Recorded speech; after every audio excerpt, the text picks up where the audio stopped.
माझं मत आहे की एवढं पण पुढे जाऊ नका की तिथून माग येता येणार नाही. बी विथ मी. थोडस आम्ही कसं केलंय, एक पॅटर्नाइज किंवा एक ग्रुपिंग केलंय, म्हणजे एक असं म्हणूया की एक वे ऑफ स्टडी शक्यतो आम्ही डिझाईन केलंय. तुम्ही करताय वंडरफुल. तुम्ही एकदम एवढे सम करू नका, ना तर काय होईल माहिती का, फटीग येतो. आपलं पिकिंग आहे ना, पीक हा एक्झामच्या वेळेला व्हायला हवाय. आधे मध्ये कुठेतरी टर्मिनलला येऊन उपयोग नाही. नंतर फटीग येतो. फटीग म्हणजे काय, तुम्हाला कंटाळा येतो नंतर काय हे सगळं झालंय की मग परत परत काय करायचं. त्यापेक्षा व्हेरिएशन्स ठेवा, व्हरायटी ठेवा. चलो कमिंग बॅक, इलस्ट्रेशन मी शेअर पण करतो स्क्रीनवर. आणि आज आपण, मी पाहिजे असेल तुम्ही ओपन करून ठेवा, इलस्ट्रेशन 8.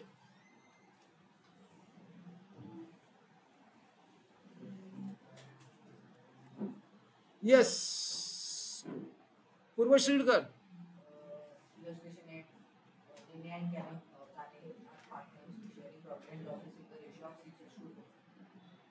काय आहे ग, काय पाहिजे मग, लक्ष इकडे पाहिजे कम्प्लीट.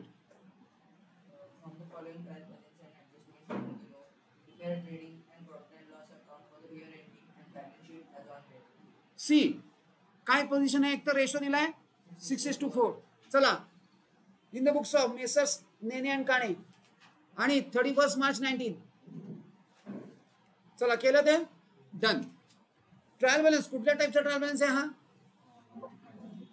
अरे अंतर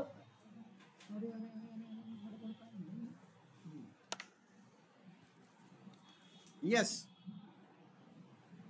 वर्टिकल बॅलन्स शीट आहे, हे वर्टिकल ट्रायल बॅलन्स आहे. ऑलराईट, आपण पटकन काय करणार, ॲज युजल फटाफट. बापरे मोठा आहे sum. Okay, closing stock. Do we need to mark closing stock? No marking of closing stock. Outstanding wages and salaries, फटाफट सांगा कुठे मार्क करू. Obvious right. चला चेक करूया wages and salary. Wages, salary done. Wages and salary done. Next, depreciate motor vehicle. Motor व्हेकलला mark करू. Motor vehicle दिसलं की सांगा, गेलं का मोटर व्हेकल. चलो नेक्स्ट, राईट ऑफ बॅड. आता बॅड डेट्स आहे, देर इज अ बॅड डेट्स, पण काय करूया आपण आता, we are not going to commit our self by that particular format. जसं येईल तसं. राईट बॅड डेट्स समृद्धी, हे काय आहे आणि हे काय आहे.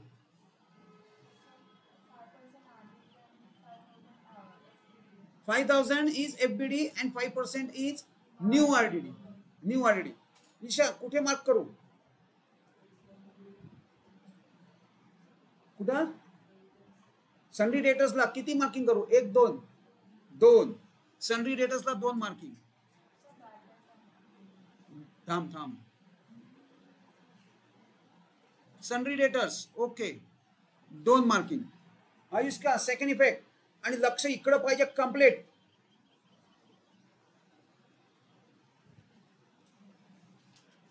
सही. Second effect. हा बॅड डेट्स मध्ये बॅड डेट्स आहे का,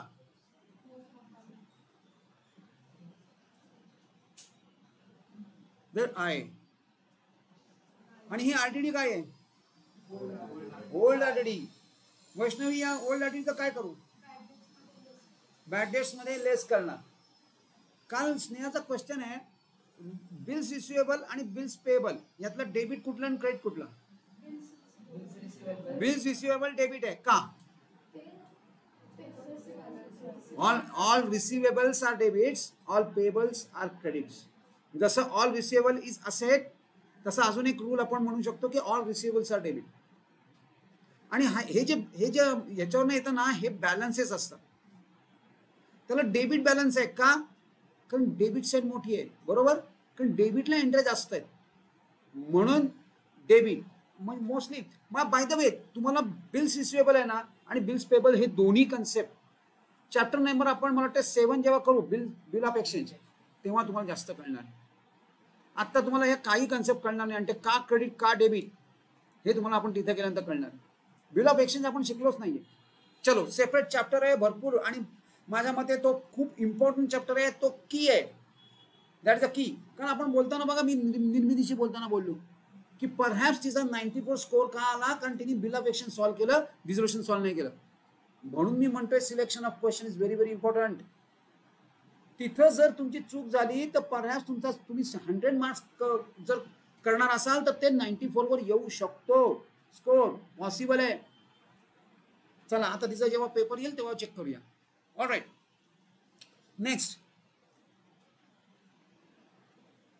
आदित्य ऑफलाईन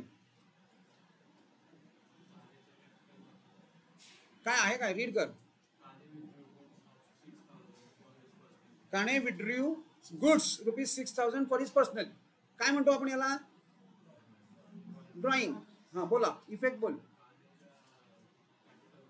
काणीच्या कॅपिटल मधनं मायनस. सेकंड इफेक्ट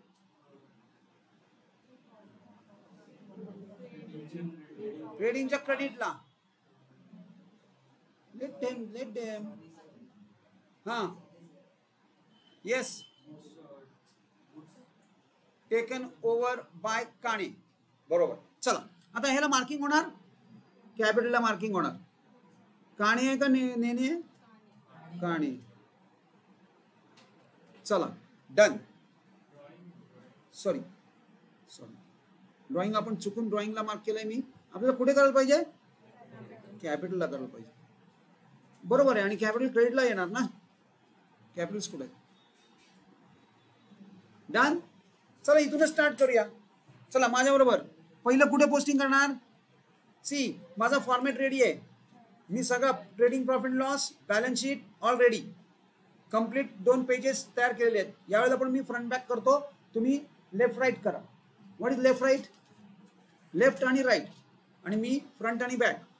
चलो बॅलन्स शीट पहिले सगळ्यात पहिले काणेज कॅपिटल आणि नेनेज कॅपिटल. उलट आहे, नेनेज कॅपिटल आणि मग काणेज कॅपिटल.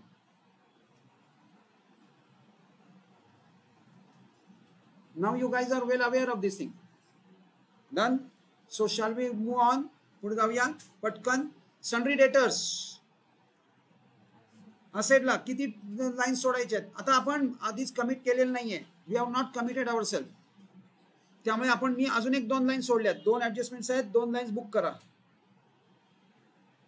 2 ऍडजस्टमेंट्स आहेत. मी वरनं जागा सोडलेली आहे. बरोबर आहे. Sundry debtors इनरला 4,50,000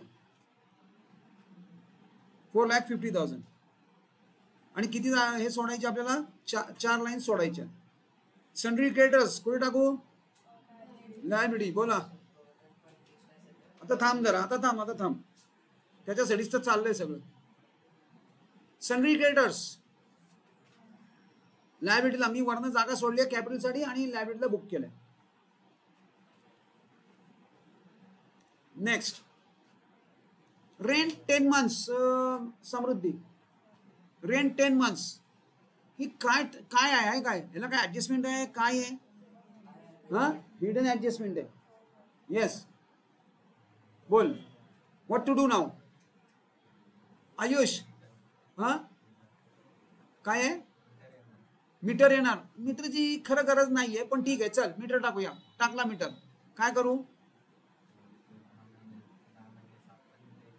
10 महिन्यांचं. म्हणजे ही जी अमाऊंट आहे ही 12 महिन्यांची आहे का 10 महिन्यांची? ही 10 monthsची आहे. आपलं इयर कितीचं असतं? 12 months. मग what about that remaining 2 months? काय काय काय आवाज नाही येत आहे.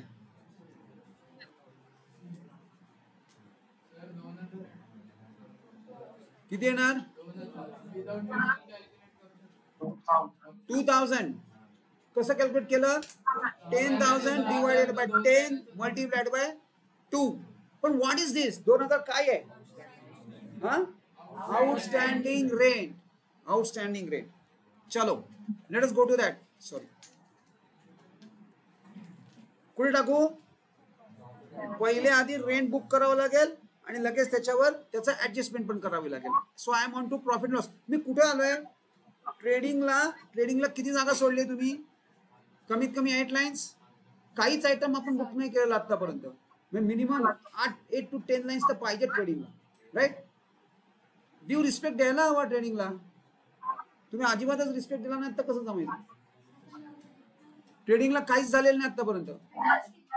सगळे येतील ना, ट्रेडिंग अख्खा अकाउंट येईल, त्याला जागा नको सोडायला.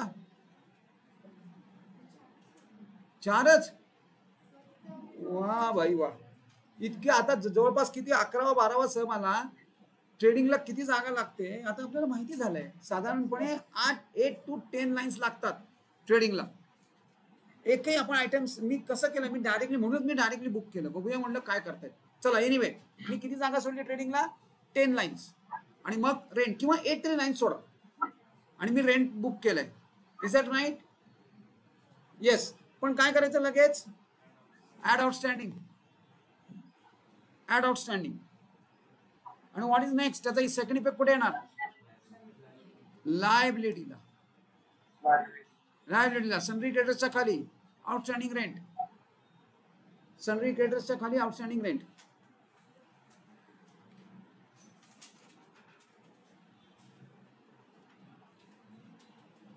स्टॉक आहे.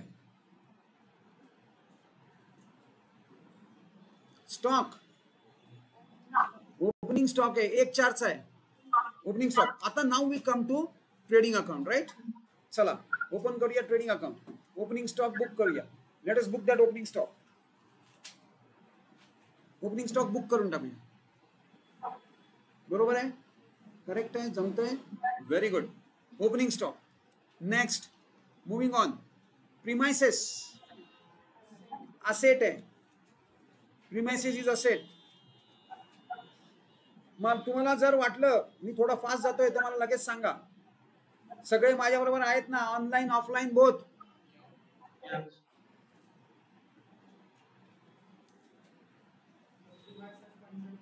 प्रिमाइसेस म्हणजे building.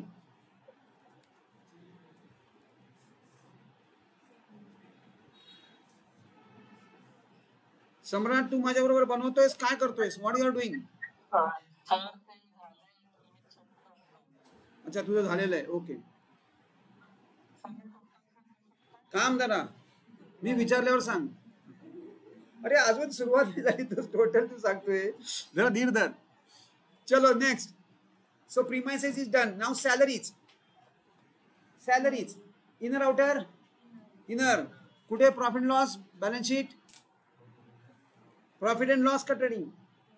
Profit and loss. Salary आहे म्हणजे प्रॉफिट अँड लॉस. मी रेंटच्या खाली सॅलरी इनरला बुक केलंय.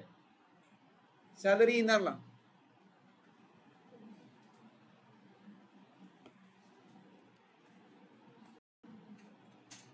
डिस्काउंट. रूल ऑफ काय आहे? रूल ऑफ डिक. चला दोन्ही डिस्काउंट्स आहेत. 2 डिस्काउंट्स आहेत इथं आपल्याकडे. बरोबर आहेत? चला कुठला कुठे टाकणार? 800 डेबिट, 950 क्रेडिट. चला करा. आता यावेळेला मी दाखवणार नाही. पहिले तुम्ही करायचं आणि मग मी दाखवणार आहे.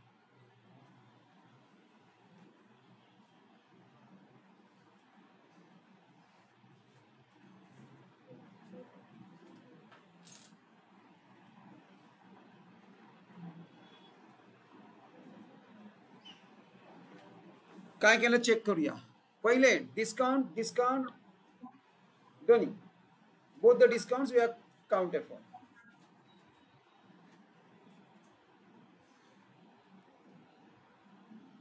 Motor vehicle asset. Inner outer.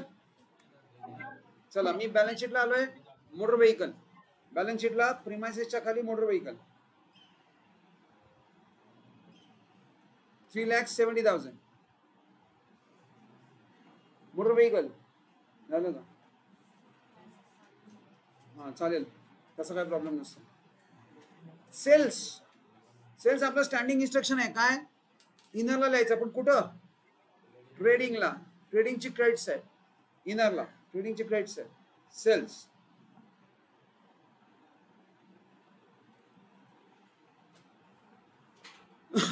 Purchases बरोबर ट्रेडिंगच्या डेबिटला, ओपनिंग स्टॉकच्या खाली आणि इनरला.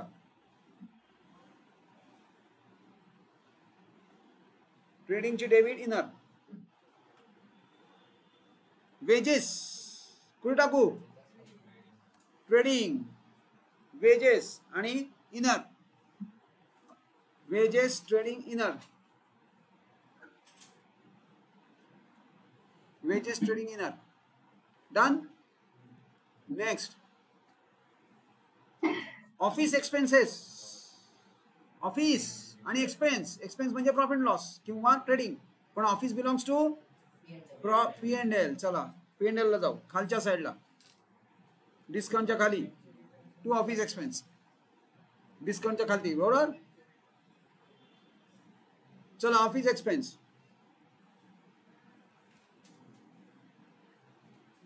Bank overdraft.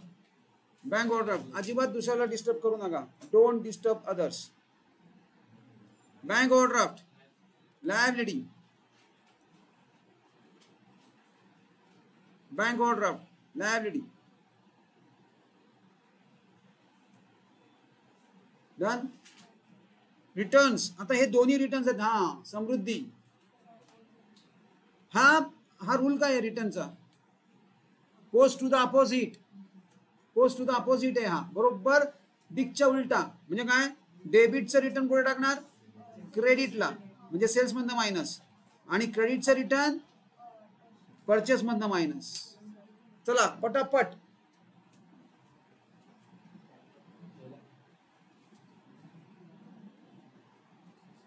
झालं दोन्ही. आउटरची फिगर. आउटरला किती फिगर आली? सेल्सला बाकी काही नाही ना ऍडजस्टमेंट. सेल परचेसला व्हॉट इज दॅट?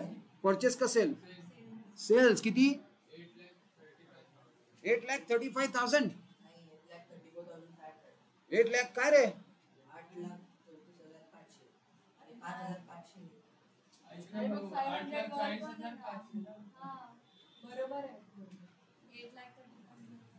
500 मायनस होणार. चला किती आलं आउटर? दोन्ही फिगर आउटर्सचे सांगा मला. चला किती? 8,35,000 आणि 6,37,000. राईट आहे. येस. दोन्ही रिटर्न्स बुक केले. अमाऊंट चुकली का? किती पाहिजे? गुड. Very good. चला ओके. बरोबर आहे. चलो नेक्स्ट मूविंग ऑन. रिटर्न्स पण झालेले आहेत. Now comes this devil accounts. आता ही सगळी 4 back to back perhaps accounts येतील. ह्याच्यामध्ये काय काय? सगळ्यात पहिलं आपण बाकी काही करणार नाही. आपण जे ठरवलंय त्याप्रमाणे पोस्टिंग करत जाणार. Than it becomes very very easy. अतिशय सोपं होऊन जातं. हॅलो. हां हां हां बरं बरं बरं.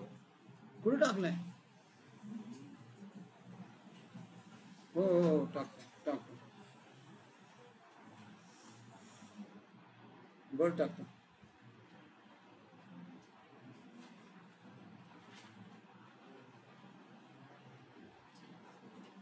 चलो. Provident fund investment. Investment is a investment. Investment is an asset. चला असेटला घेऊन टाकूया. त्याला ऍडजस्टमेंट काहीही नाही करायचे. आपल्याला स्ट्रेट फॉरवर्ड पोस्टिंग करायचंय. ऍडजस्टमेंट फक्त प्रॉव्हिडंट फंडला येणार. ऍडजस्टमेंट इन द सेन्स त्या इंटरेस्ट जे आहे ते आपल्याला प्रॉव्हिडंट फंड मध्ये ऍड करायचं आहे. म्हणजे आपल्याला प्रॉव्हिडंट फंड इनरला घ्यावा लागेल. फक्त provident fund. Provident fund is a liability. Provident fund investment is a asset. मी असेटला टाकले provident fund investment 8 lakh rupees. Next.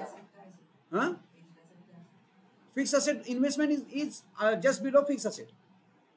हे फिक्स असेट नाही. इन्व्हेस्टमेंट फिक्स असेटच्या खाली दाखवतात. फिक्स असेट, इन्व्हेस्टमेंट आणि मग करंट असेट असा डिस्क्लोजर असतो. फिक्स असेट म्हणजे काय? मी फिक्स असेट मध्ये का घेतलंय? हे फिक्स असेट मध्ये नाही घेतलेलं. मी फिक्स असेटच्या खाली घेतलं. सिक्वेन्स कसा असतो बॅलन्स शीटचा? पहिले फिक्स असेट दाखवतात, मग इन्व्हेस्टमेंट्स आणि मग करंट असेट्स. म्हणून तो डिस्क्लोजर आपण फॉलो केला. Normally investments right in the middle असतात. चलो मुव्हिंग ऑन. पुढचा cash in hand. You know it.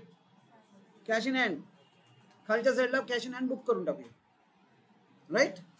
Cash in hand असेटला 40,000. कॅश हे sorry provident fund contribution. The word is contribution. What is this? काल आपण discuss केलं होतं. Contribution is an expense. मग आता हे कुठे टाकणार आपण? प्रॉफिट अँड लॉसला. P end L debit. चलो प्रॉव्हिडंट फंड. मी आलोय प्रॉफिट अँड लॉसला आणि त्याच्या खाली इथं लिहून टाकणार. पण माझं 2 राहिलंय. मला कोणीही अथॉरिटी दिलेली नाही टू एलिमिनेट दॅट 2. तुमच्याकडे अथॉरिटी दाखवा मला आणि मग मी तुम्हाला परमिशन देईन. I do not have this authority. त्यामुळे 2 बाय जर मी एलिमिनेट केलं तर स्ट्रेट फॉरवर्ड 1.5 मार्क्सचं पेनल्टी आहे. काय समृद्धी? तुमचे मार्क्स मिळण्यापेक्षा लिकेजेस जास्त होतील.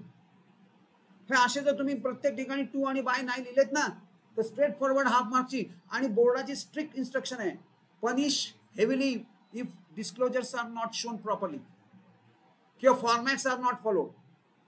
फॉर्मॅट जर फॉलो केले नसतील तर तुम्हाला हेवी पनिशमेंट्स आहेत. त्यामुळे मी एवढं इन्स्ट्रक्ट करतोय. ते कॉमा सुद्धा मी तुम्हाला का ऑब्झर्व करायला सांगतोय. There is a reason. Otherwise straightforward half of मार्क्सची पेनल्टी. असे हाफ हाफ हाफ हाफ करत जातील 6 मार्क. चलो. So provident fund contribution is an expense. Next provident fund. हे मी म्हटलं होतं तुम्हाला this is liability. And remember हे बघा याला ना क्रेडिट बॅलन्स आहे. Liability always has a credit balance. Asset always has a debit balance. Liability. आणि आपल्याला हा इंटरेस्ट जो आहे ना, this interest we have to put under this particular provident fund account. So what we are going to do? We are going to post it to the inner column. आपण provident fund inner कॉलमला. एवढा alertness तुम्हाला दाखवायचा आहे Wien दिस provident फंडचा सम आला तेव्हा. चला मी आता लायबिलिटीला आलोय. कुठल्या साईडला? खालच्या साईडला. Bank overdraft. मी प्रॉव्हिडंट फंड आणि इनरला बुक केलाय. Provident fund I have book to the inner column. त्याच्यामध्ये इंटरेस्ट मला ऍड करायचं आहे. Interest on provident fund investment. हा नॉर्मल इंटरेस्ट नाहीये. नॉर्मल इंटरेस्ट असेल तर मी इथे ऍड करणार नाही. They are going to test you. They are going to give you 2 interest. एक नॉर्मल इंटरेस्ट, साधं नुसतं इंटरेस्ट. म्हणून त्यांनी स्पेसिफाय केलंय इंटरेस्ट ऑन पीएफ इन्व्हेस्टमेंट. जर सपोज हे नुसतंच इंटरेस्ट असतं तर मी ते या प्रॉव्हिडंट फंड मध्ये ऍड करणार नाही. मग ते कुठे करणार? काय करणार आपण? कुठे लिहिणार? काय तन्मय? अरे बाबा इंटरेस्ट नुसतं लिहिलंय तेच तर सांगतोय. कुठे करणार? नाही करणार तर पीएनएल कुठं? Debit credit. मग क्रेडिट हे नुसतं म्हणजे तुमचं नॉर्मल इंटरेस्ट आहे. म्हणजे तुम्ही दुसरीकडे कुठेतरी काहीतरी इन्व्हेस्टमेंट केली आहे आणि त्याच्यावर तुम्हाला इन्कम मिळालाय. याला म्हणतात रेव्हेन्यू रिसीट. आपण नेक्स्ट चॅप्टर मध्ये तुम्हाला कॅपिटल रिसीट आणि रेव्हेन्यू रिसीट काय आहे ना हे तुम्हाला मी सांगणार आहे. नेक्स्ट चॅप्टर मध्ये हे खूप मोठ्या प्रमाणात पार्ट आहे. त्यामुळे तो आपल्याला नीट समजून घ्यायचा आहे. चला आता आपण काय केलंय? इंटरेस्ट कुठे टाकणार? Where are we are going to put interest into? We are going to put interest into. Sorry माझं राहून गेलं का? चलो कॅश अँड बँक राहिलं का? Sorry extremely sorry. पहिले कॅश अँड बँक करून टाकूया. पहिले कॅश अँड बँक करून टाकूया. ते राहिलंय माझं. कॅश अँड बँक करून टाकू आणि मग इंटरेस्ट ऑन प्रॉव्हिडंट फंड हे आपण प्रॉव्हिडंट फंड मध्ये ऍड करून टाकू. अजिबात मिस करायचं नाही. एकही लाईन आयटम मिस करायचा नाही. 1 by 1 क्रोनॉलॉजिकल ऑर्डर मध्येच जायचं. This is discipline. आणि जर तुम्ही हा डिसिप्लिन फॉलो केलात तर you definitely are have high chances of scoring किंवा rather telling the balance sheet in the first row. अजिबात तो सिक्वेन्स मोडायचा नाही. पाहिजे असेल तर स्केल ठेवून एक एक एक एक एक एक खाली खाली खाली खाली या किंवा काहीतरी दुसरी टिक करा किंवा एखादा राऊंड करा. Do something to keep a control on it. नाही तर कसं होतं एखाद्या ओव्हरसाईटनी एखादा लाईन आयटम राहून जातो. Okay done. Interest on PF झालं. आता ड्रॉइंग्स आपण काय करणार? कॅपिटल मधनं मायनस. चलो wonderful. So far so good. I hope Sneha Sneha हे सगळे चारी अकाउंटचे चारी इफेक्ट्स कळलेत का? गुड. चलो लेस drawing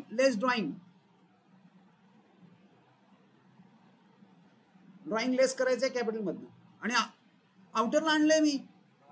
is it right? No. कुठे पाहिजे ते? तुम्ही केलंय ना व्यवस्थित? हा. कॅपिटलचे अमाऊंट चुकलेत. हा, नेनेचा कॅपिटल बऱ्याच चुका केल्यात नाही मी. चेक करूया. नेनेचा कॅपिटल किती आहे? 1 लाख आहे. चेक करा किती आहे कॅपिटल, किती आहे. चला. So it is absolutely it should be on to the inner column, right. आपल्याला जोपर्यंत नेट प्रॉफिट ऍड करत नाही तोपर्यंत आउटरला घेऊन जायचं नाही. नेक्स्ट, सॉरी, बॅड डेट्सला आपल्याला 2 लाईन सोडायच्यात, राईट. आणि कुठे प्रोस करणार आपण? प्रॉफिट अँड लॉसला. चलो, I am on to profit and loss. Bad debts done. आणि मी 2 लाईन्स बुक केल्यात. खरं तर मी डायरेक्ट लिहून पण शकतो, पाहिजे असेल तर 2 लाईन्स बुक करून ठेवा. ह्या दोन्ही ऍड असतात. बॅक टू बॅक 2 लाईन्स तुम्ही ऍड करून मग लाईन केली तरी चालेल. 2 ऍड एकत्र करू शकता, पण 2 लेस एकत्र करता येत नाहीत. रिमेंबर दिस. 2 लेस नाही तुम्ही बॅक टू बॅक मायनस करू शकत, नाही लिहू शकत. इथं बघा ना, हे दोन्ही ऍड आहेत. So we can combine them together. पण 2 lesses we will not. We have to show separately. पहिले एक लेस मायनस करायचं, मग दुसरं लेस मायनस करायचं. It has to be like this only.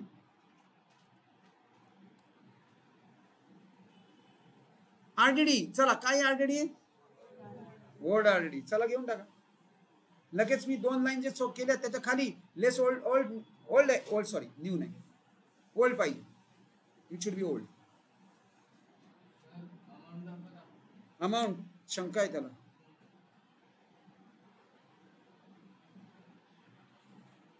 दूध का जला छाछ भी फूक फूक के पीता.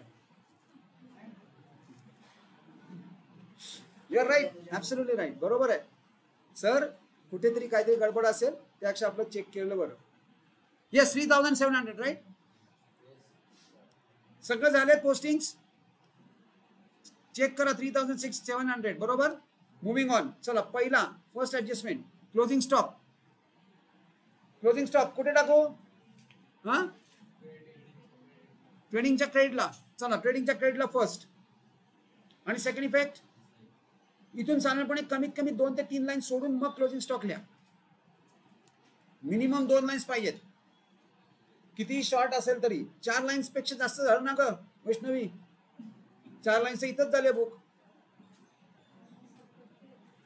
करा adjust. Closing stock. Next second posting कुठे करूया त्याचा?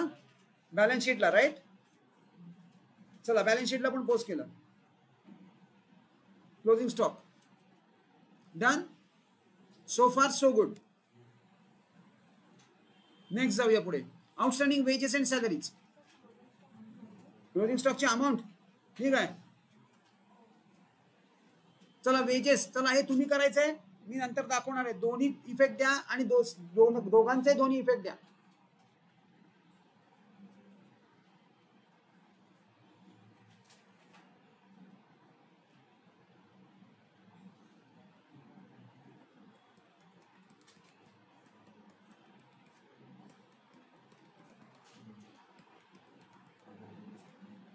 दोघांचे दोन्ही इफेक्ट्स.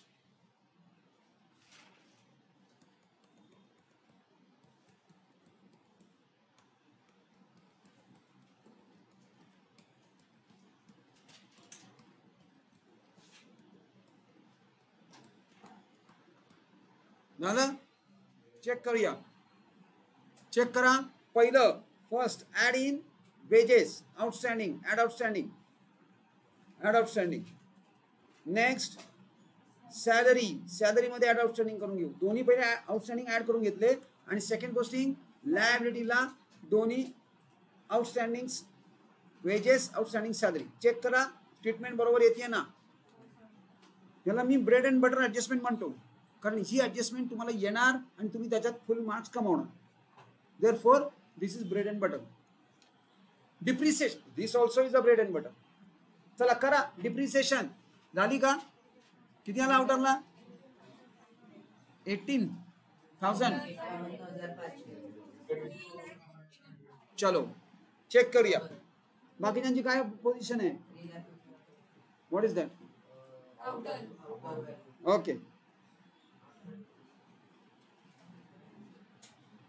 फटाफट फटाफट करा. किती आलेत? 5%. चला घ्या. येस घ्या. 18,500 आणि आउटरला आली 3,51,500. 3,51,500. चलो next, moving on.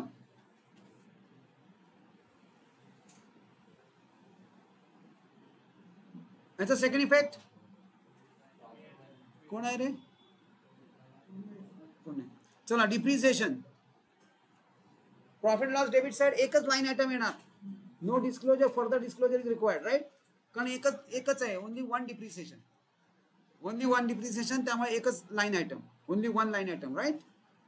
Perfect, absolutely correct. चला डिप्रिसिएशन झालंय. We will move on. Bad debts हा एफबीडी आहे आणि हा आरडीडी आहे, हा न्यू आरडीडी आहे. चला पहिलं first thing first, bad debts पहिले लेस करायचे. चला करा आणि मला सांगा कुठे लेस करूया. हा हे पण मी दाखवत नाही. चला करा करा करा करा. Do it.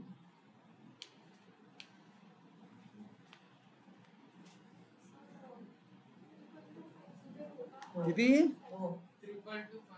22250. हे काय आहे? 5%.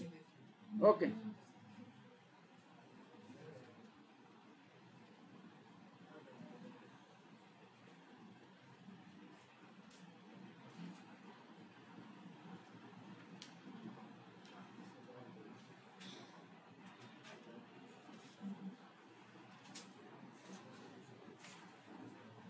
चलो किती आला आउटरला?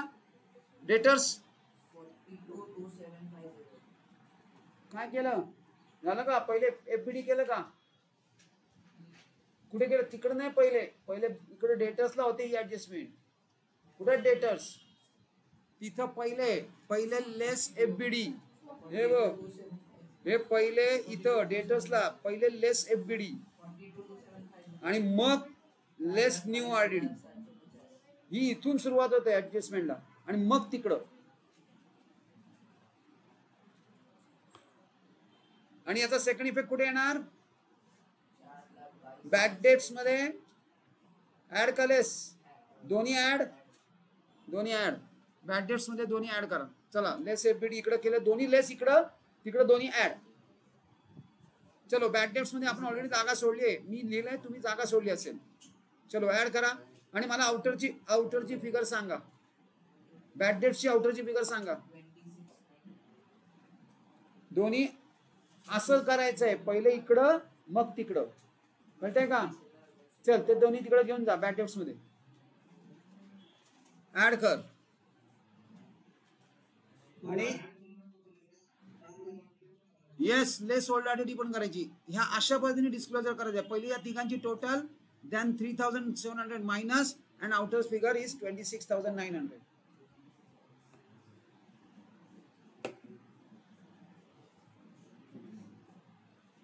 किती आले? 26,900. All right, perfect. Next, Kane withdrew goods of ₹6,000 for his personal use. This is drawing आणि goods going out. Goods going out ची फक्त एकच जागा काय? ट्रेडिंगची credit side. So I am on to trading credit side. Goods taken by Kane 6,000. Goods taken by Kane.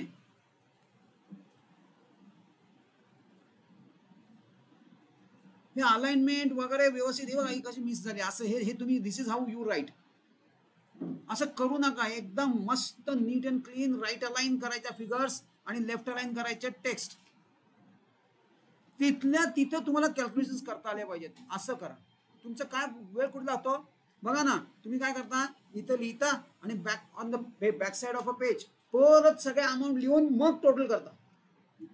बरं, त्या लिहिण्यामध्ये चूक झाली तर ती अजून कॅपॅसिटी आहे, ती अजून पॉसिबिलिटी आहे. मिस्टेक्स होण्याच्या किती मोठ्या चान्सेस आहेत. त्यापेक्षा इथल्या इथं टोटल करता येतील असं राईट करा. आणि हे कॉमा सेपरेटर्स यूज करा. These are comma separators. त्यांनी तुम्हाला फिगर पटकन वाचता येते, म्हणून ते कॉमा सेपरेटर. आणि त्या कॉमा सेपरेटर बरोबर अलाइन असले पाहिजेत, धडाधड टोटल्स होतात. तर सम्राटनी काय केलंय, सम्राट अमाऊंट कशा लिहितोस तू?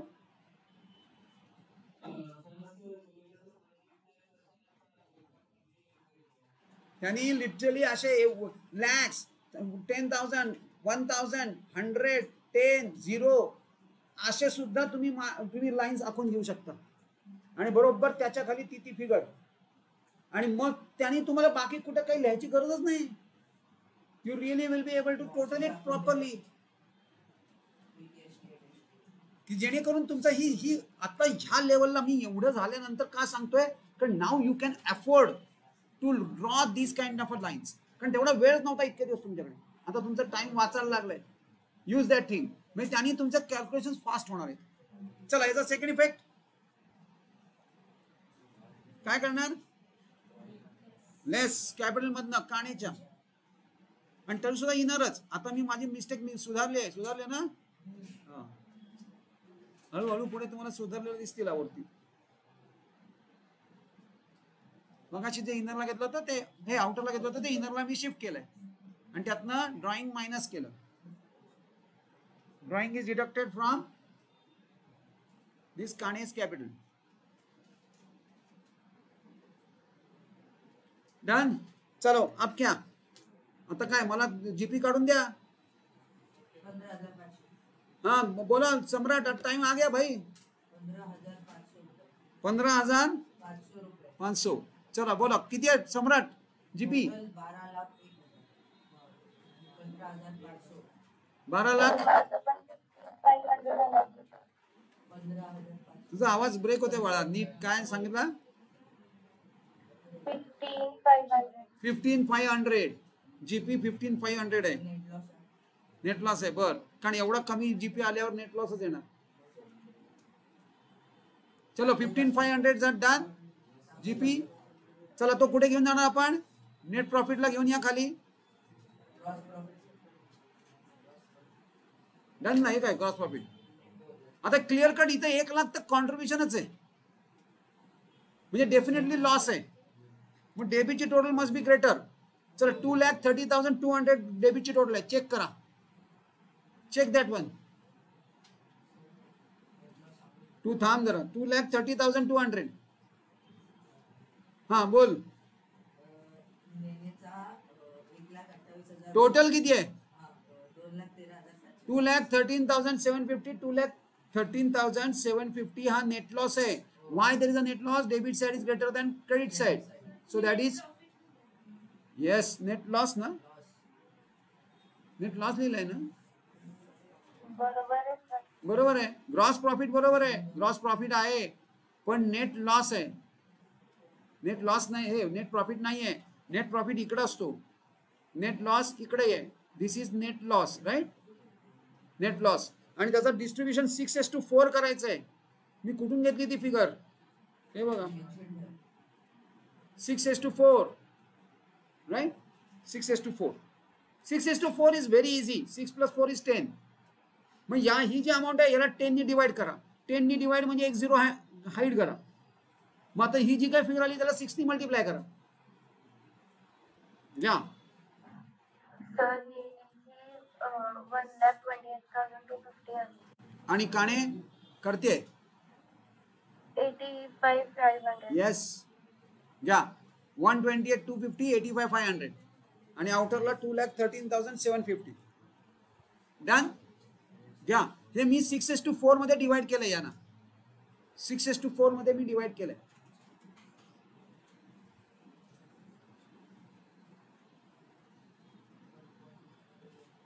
जमलं? आता याचं काय करायचं, कॅपिटल मधनं minus, deduct it from capital, capital मधनं मायनस करून टाका. Net loss deducted from capital.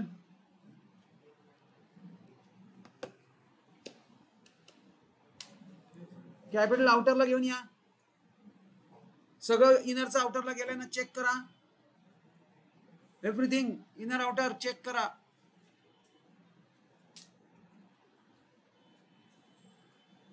Isha totals कर, तिथं कॅल्क्युलेशन्स कर. Samruddhi calculations, don't depend on me. नाव काय, मला बॅलन्स शीटची टोटल हवी आहे तुमच्याकडनं. बॅलन्स शीटची टोटल देऊ. हा काय केली का total? Guys are totally depend on me यार. तुम्ही करत नाहीत अजिबात. शी हा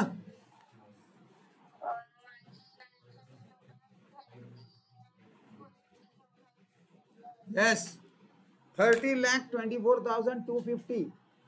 अरे घरी जाऊन तरी चेक करा.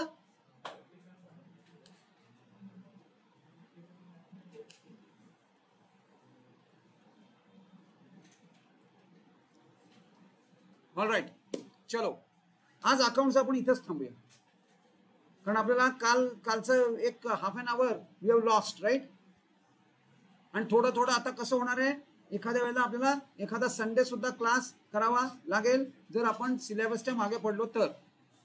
आमचा तो शेड्यूल ठरलेला आहे की कधीपर्यंत काय काय संपवायला हवं, तर एखाद्या संडेला क्लास घ्यावा लागेल. सो आता तरी त्याची गरज नाही, आता मे महिना आहे. Let I am allowing you to enjoy that May महिना वेकेशन. पण नंतर पुढे थोडस असं होईल. चलो yes yes yes yes all of you can go, not all. बाकी एसपी वाले ज्यांचं, अरे यांचं एसपी नाहीये, मग तुम्ही बसा. आज आपल्याला एसपी करायचंय. We are going to do SP today.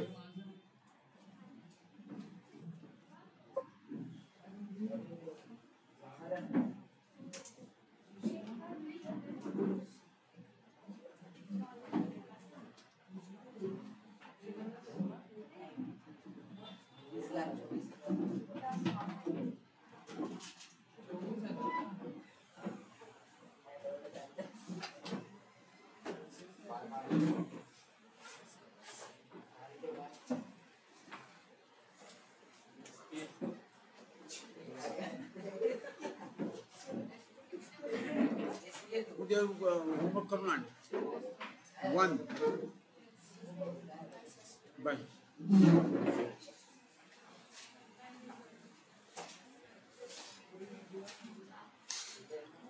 पुढे या, ही एवढी जागा आहे. चला पुढं. चला सगळ्यात पहिला फार इंटरेस्टिंग एसपी 12चा जो एसपी आहे ना, अतिशय इंटरेस्टिंग आहे. Very very interesting to me. पण ज्यांना खरंच फायनान्स, अरे चला चला कुठे पटकन क्विक, जे काय करायचंय ते. सी चला, फायनान्स हा एक पार्ट आहे जो तुमच्या पुढच्या करिअरचा एक स्ट्रीम असू शकते. आणि माझं जो सजेशन आहे, तुम्ही अकाउंट्स ही स्ट्रीम फॉलो करू नका, कारण accounts perhaps may not have that much future. Accounting I mean to say, accounting मध्ये आहे काय? अकाउंटिंग म्हणजे बुककीपिंग. बुककीपिंग मध्ये राहिलंय काय? अर्ध तर कॉम्प्युटर, तुम्ही डाटा एंट्री करता, आणि ती सुद्धा आता क्लाउड कॉम्प्युटिंग मुळे ती सुद्धा परहॅप्स व्हॅनिश होईल, फार थोडी राहील. त्यामुळे डाटा एंट्री किंवा अकाउंटिंग फार राहणारच नाही इन नियर फ्युचर. मग तुम्ही सिलेक्ट करताना कुठलंच करिअर सिलेक्ट करा शक्यतो फायनान्स. तुम्हाला आवडू देत नाही तर न आवडू देत, पण जर आवडत नसेल तर मात्र डिफिकल्ट आहे. तुम्हाला का नाही आवडत आहे? Most of the Marathi guys किंवा इव्हन मोस्ट ऑफ यू आणि तुमचे पेरेंट्स, माझं म्हणणं आहे की फायनान्शियली दे आर इलिटरेट. केवढं मोठं स्टेटमेंट करतोय मी. हो, yes, I know it. Most of us are financially illiterate. आपल्याला शेअर्स माहित नाहीत, आपल्याला डिबेंचर्स माहित नाहीत, आणि ही तरी नावं माहिती आहेत तुम्हाला. मी तर तुम्हाला हे मनी मार्केटमध्ये एवढी नावं सांगेन ना की तुम्हाला माहितीच नाहीत काय, आणि ती इन्स्ट्रुमेंट कशी वापरायचे काहीच आयडिया नाही आहे. Nothing. You do not have treasury bill. काय माहितीये का तुम्हाला कसं ऑपरेट करायचं? तुम्हाला माहितीये का आपण डील करू शकतो का नाही? Can I buy treasury bill? You don't know. तुम्हाला माहितीच नाहीये. म्युच्युअल फंड्स कसे यूज करायचे, कुठले. माझं तर म्हणणं आहे तुमच्या पेरेंट्सना आत्तापासून तुम्ही सांगू शकता की आई किंवा बाबा, मम्मी, पप्पा, जे तुम्ही काय म्हणता ते, सेव्हिंग अकाउंटला पैसे ठेवायचे नाहीत. सेव्हिंग अकाउंटला. कारण का? कारण तुम्ही आता मोबाईलवर नुसतेच असे असे स्वॅप केलेत ना. स्वॅप म्हणजे तुमचं काय म्हणूया आपण, हा, मोशन्स. तुमचे फिंगर इकडनं इकडे केलं की ट्रान्झॅक्शन घडतात. तुम्ही राईट हँड साईडला केलं की मनी इज इन्व्हेस्टेड. लेफ्ट हँड साईडला केलं की तुम्ही तुमचा जो इन्व्हेस्ट केलेला पैसे आहेत तो परत तुमच्या अकाउंटला येतो. एवढा जर ईज ऑफ यूज आला असेल तर तुम्ही कुठे जायला पाहिजे हे तुला काहीही तुम्हाला माहित नाहीये. आणि wealth SP is going to teach you that. आपल्याला कॅपिटल मार्केट आहे, आपल्याला मनी मार्केट आहे, शेअर मार्केट आहे, डीमॅट अकाउंट आहे, आणि सगळ्या इन्स्ट्रुमेंट्स आहेत. फिक्स कॅपिटल कुठलं असतं, वर्किंग कॅपिटल काय असतं, ते कसं वापरायचं, हे सगळी इन्फॉर्मेशन मी तुम्हाला एसपी मध्ये देणार. आणि माझं मत आहे एसपी हा लिटरली स्कोरिंग सब्जेक्ट आहे. काल आपण जेव्हा डिस्कस करत होतो तेव्हा तुम्ही जर बघितलं असेल, ऑब्झर्व केलं असेल, मी काय म्हटलं, यावेळेला एसपीचा पेपर थोडा ट्रिकी होता. ईच इयर बघा, आतापर्यंत 22 ला इकॉनॉमिक्स, 23 ला अकाउंट्स, 24 ला एसपी, आता 25 ला कुठला, OC is going to be a tricky question paper. बघूया. नॉर्मली ओसीला ते हात लावत नाहीत. ओसीचा पेपर भयानक सिंपल असतो, पण I suspect this year they may touch this particular segment. त्यामुळे ओसीवर सगळ्यात जास्त तुम्ही स्टडी आत्तापासून सुरू करा. ओसीचा पेपर परहॅप्स डिफिकल्ट असण्याची शक्यता. डिफिकल्ट म्हणजे काय? आता त्या तुम्ही काल विचारलं मी त्यांना की कुठल्या अकाउंटचे चॅप्टर्स डिफिकल्ट होते, ते म्हणले काय नाही, असं काही प्रॉब्लेम नाही आहे. पण जेव्हा ते स्टार्ट झाला तेव्हा पहिले इनिशियली डिफिकल्ट असं सगळं, पण at the end of that particular year किंवा नंतर जेव्हा प्रॅक्टिस झाली, जेव्हा त्यांना कळलं की या चॅप्टर्समध्ये काहीच नाही, दमच नाही, त्याप्रमाणे एकदा का तुम्हाला यायला लागलं ना की काहीही प्रॉब्लेम येत नाही. तुम्ही बघा, आपण इकॉनॉमिक्स नंतर ओसी कशा पद्धतीने आपण करून घेतोय तुमच्याकडनं. इकॉनॉमिक्स आपण अक्षरशः प्रत्येक गोष्ट अंडरस्टँड करून घेतली, प्रत्येक कन्सेप्ट. सिमिलरली ओसीचं किती प्रिन्सिपल्स आहेत हेनरी फेवलची, आणि किती टेक्निक्स आहेत कुणाची, एफ.डब्ल्यू. टेलरची. मला बघूया किती लक्षात आहे. हा, मी एकदम मुद्दामून आहे ना, अशा मी एकदम कोपच्यातला क्वेश्चन विचारतो. व्हॉट इज थेअरी ऑफ किंवा what is mean by efficiency in consumption. केलंय आपण? कुठे केलंय का नाहीच केलेलं? ओसी मध्ये कुठे? मायक्रो इकॉनॉमिक्सचा स्कोप आहे. पण कशाच्या अंडर आहे तो डायरेक्ट नाही आहे, कुठली तरी थेअरी आहे. थेअरी, हा, ही थेअरी ऑफ कन्झम्पशन कशाचा संदर्भ, एफिशियन्सी इन कन्झम्पशन कशाशी रिलेटेड आहे, कुठल्या थेअरीशी, कुठल्या थेअरीचा पार्ट आहे? हा, इकॉनॉमिक, हा, economic welfare. Theory of economic वेलफेअरचे 3 पार्ट्स आहेत, त्यातली ही एक थेअरी आहे. Yes, correct. सुरुवात झाली. Where are you guys? काय, कुठे तन्मय? करेक्ट, परफेक्ट, एकदम. What is efficiency in consumption? Is maximum satisfaction achieving. Consumption असं करायचंय, कन्झ्युम करायच्यात वस्तू अशा की जेणेकरून तुमचा सॅटिस्फॅक्शन मॅक्सिमम असेल. That is efficiency in. हा, स्कोप आहे हा, दिस इज स्कोप. या लेवलला तुम्हाला यायचं आहे. You have to come to this level. This is 90 mark level. अजून काय पाहिजे मला सांगा ना. What else. आपल्याला यायला लागलं. हेच तर तुम्ही करायचं आहे. घरी जाऊन लगेच त्याच्यावर कॉन्सन्ट्रेट करून तो रीड करून घ्या. तो परमनंट डोक्यात बसतो. पण ती मोमेंट जर तुम्ही घालवलीत तर it is gone for ever. हेही लक्षात ठेवा. मग तुम्हाला रट्टे मारत बसायला लागेल. बसा करत करत सारखं सर मी काय करतोय, अभ्यास करतोय. का बाबा तुला ते कळलं नाही त्यावेळेला, ज्यावेळेला आपण क्लासमध्ये केलं. काय लक्ष कुठे होतं हे तुम्ही म्हणून सांगतोय. 200% कॉन्सन्ट्रेशन करा. बरोबर कुठे ना कुठेतरी तुम्हाला हळूहळू एकदम येणार नाही, पण तुम्ही त्या लेवलला यायला लागाल. तुमच्या ब्रेनला तुम्ही अशा ऑर्डर्स द्यायच्यात की नाही हे लक्षात ठेवायचं. तिथं बरोबर लक्षात ठेवतो. बरोबर लक्षात ठेवतो. तुम्ही त्याला ऑर्डरच दिलेले नाही, तो झोपलेला आहे. मस्त चाललंय सगळं, जाऊन देत सगळं डोक्याच्या वरनं, काही प्रॉब्लेम नाही. सो अशा प्रकारच्या ऑर्डर्स द्यायच्या. म्हणून मी मुद्दामून बघा एकदम कुठच्या कोपच्यात काढला हवा. आणि असं येतं. I am preparing you for the worst. हे असे जे वर्स्ट क्वेश्चन्स येणार आहेत ना त्याच्यासाठी मी तुम्हाला प्रिपेअर करतो. सिंपल क्वेश्चन तर येणारच आहे तो. हे डिफिकल्ट क्वेश्चन्स आले पाहिजे. चलो. सो आता आपल्याला सगळ्यात पहिला chapter 1 is related to finance. आणि मी जसं सांगितलं तसं की तुम्हाला ही एक स्ट्रीम आहे, त्यामुळे एकदम मोस्ट इम्पॉर्टंट पार्ट आहे असं धरा. भयानक इम्पॉर्टंट पार्ट आहे. This is not academics, this is education. मी हा अकॅडमिक्स म्हणत नाही. अकॅडमिक्स म्हणजे सिलेबस म्हणून त्याला करू नका. एज्युकेशन म्हणून याला ट्रीट करा. What is mean by education? शिक्षण. आणि अकॅडमिक्स म्हणजे अभ्यासक्रम, सिलेबस. हा सिलेबस म्हणून घेऊ नका. You treat this as education. म्हणजे तुम्हाला काही आयडिया नाहीये and now you are getting yourself understood. सगळ्यात पहिले कॉर्पोरेट फायनान्स. तो फायनान्स जो आहे ना त्याला एक कॉर्पोरेट मीन्स ज्या कंपन्या आहेत, कंपनीज. आता आपण ही थोडंसं ना लिगल लँग्वेज आहे. एसपी टोटली ऍक्च्युली हा एक कंपनी लॉ आहे आणि त्याचे आपल्याला थोडे पार्ट्स तुम्हाला त्यातून शिकवलेत, पण अशा स्वरूपात अरेंज केलंय की तुम्हाला ते लॉ न वाटता ती एज्युकेशन वाटलं पाहिजे. मी आत्ता परत एकदा सांगतो, अतिशय इंटरेस्टिंग, अतिशय इम्पॉर्टंट. ज्यांनी एसपी घेतलेलं नाही त्याचं खूप मोठ्या प्रमाणात नुकसान आहे. ज्यांनी एसपी घेतलेलं नाही त्यांचं. कारण माझं मत आहे, जसं मी सांगितलं तसं की we all are financially illiterate. आपल्याला काही माहित नाही फायनान्स बद्दल आणि हे माहितीच पाहिजे. कारण a money save is money earn.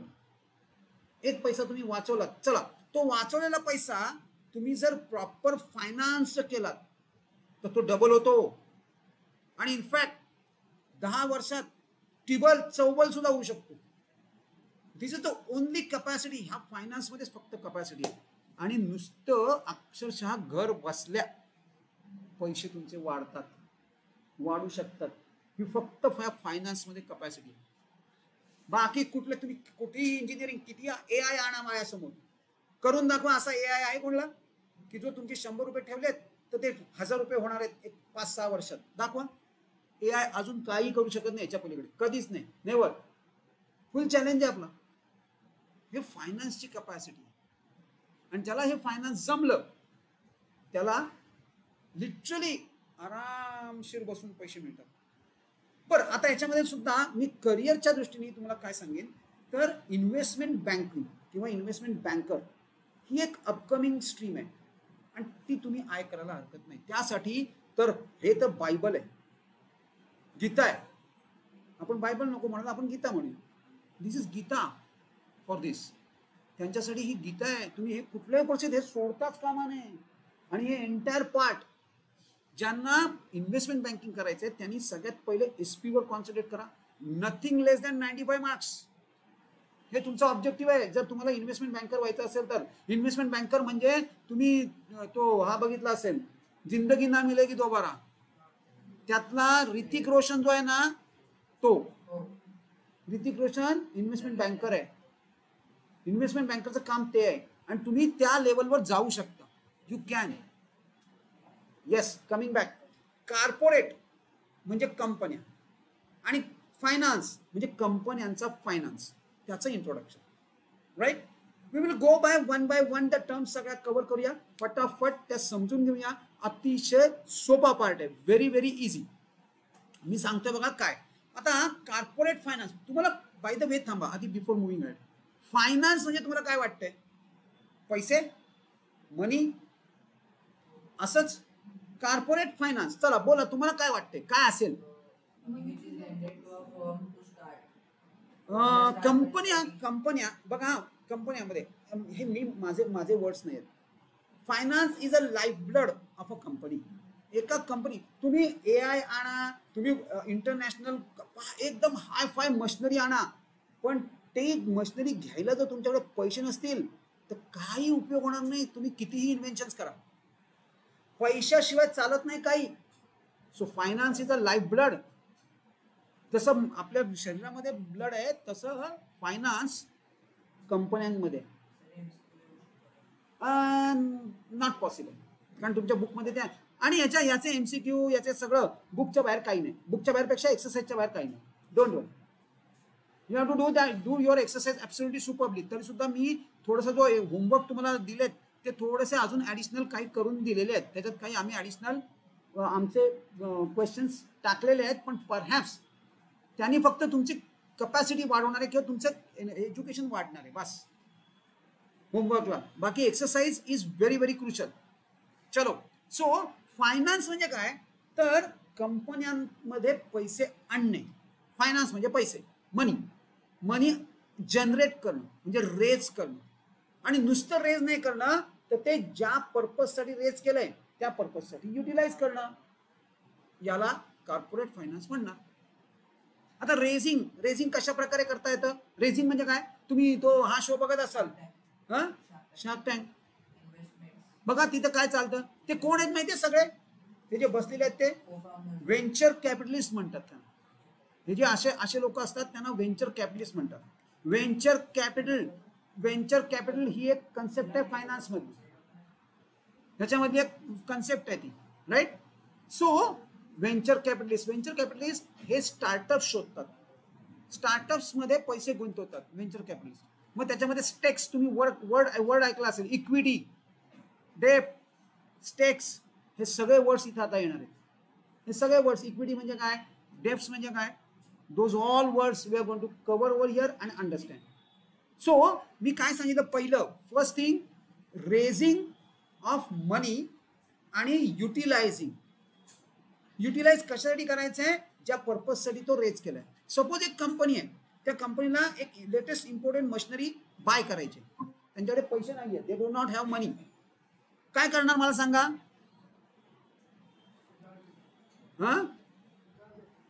उधार घेतील. उधार म्हणजे लोन, ओके, म्हणजे borrowings. So we will call this as a borrowing. Right, म्हणजे हा एक बॉरोइंग झाला. अजून बॉरोइंग बघा, मी काय म्हणतोय तुम्हाला माहिती आहे बॉरोइंग्स कसं, बॉरोइंग्स म्हणजे काय, कोण देणार बॉरोइंग्स, म्हणजे कुठून घेणार तुम्ही उधार? तुमच्या फ्रेंड्सकडनं. किती फ्रेंड्सकडनं किती घेणार? 25-30 हजार.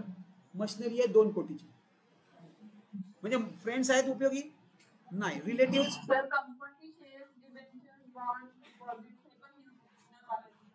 तिचं म्हणणं company shares, bonds, debentures, deposits हे काय करू शकते, घेऊ शकते, इश्यू करू शकते. बघा, बॉरोइंग्स म्हणजे काय, मी बॉरोइंग्स आता का नाही करू शकत? मी काय म्हटलं तुम्हाला, मी कंपनी आहे, माझ्याकडे काही नाहीये. बॉरोइंग्स म्हणजे काय, जे तुम्ही बँकांकडनं घेता. बँक तुम्हाला कधी लोन देता माहितीये, जर तुम्ही काहीतरी मॉर्गेज ठेवलं. What is mortgage? तारण, गहाण. येस, सर तारण काही ठेवलं तुम्ही, मॉर्गेज ठेवलं, प्लेज केलं काही, तर तुम्हाला त्याच्या अगेन्स्ट मध्ये लोन मिळणार, नाही तर अदरवाइज कुछ नाही, हवा आने दो, घरी जा म्हणणार ते तुम्हाला. सो बॉरोइंग्स शक्य नाही, एवढं शक्य नाही, इझिली पॉसिबल नाही. जर तुमच्याकडे स्वतःची असेट नसेल, तर तुमच्याकडे किंवा प्रॉपर्टी नसेल, प्रीमायसेस नसेल, मगाशी तू म्हटलं तर म्हणून, जर तुम्हाला लोन मिळणं व्हेरी व्हेरी डिफिकल्ट. मग आता तुम्हाला काय पाहिजे? पैसे तर पाहिजेत, बिझनेस करायचा आहे. मग त्या केसमध्ये कंपन्या काय करू शकतात तर शेअर्स इश्यू करू शकतात, डिबेंचर्स इश्यू करू शकतात, डिपॉझिट्स लोकांकडनं घेऊ शकतात, शिवाय अजून बॉन्ड्स इश्यू करू शकतात. आणि ह्या सगळ्या ऍक्टिव्हिटीला कॉर्पोरेट फायनान्स असं म्हणतात. चला पहिलं रीड करूया, पहिला पॅराग्राफ.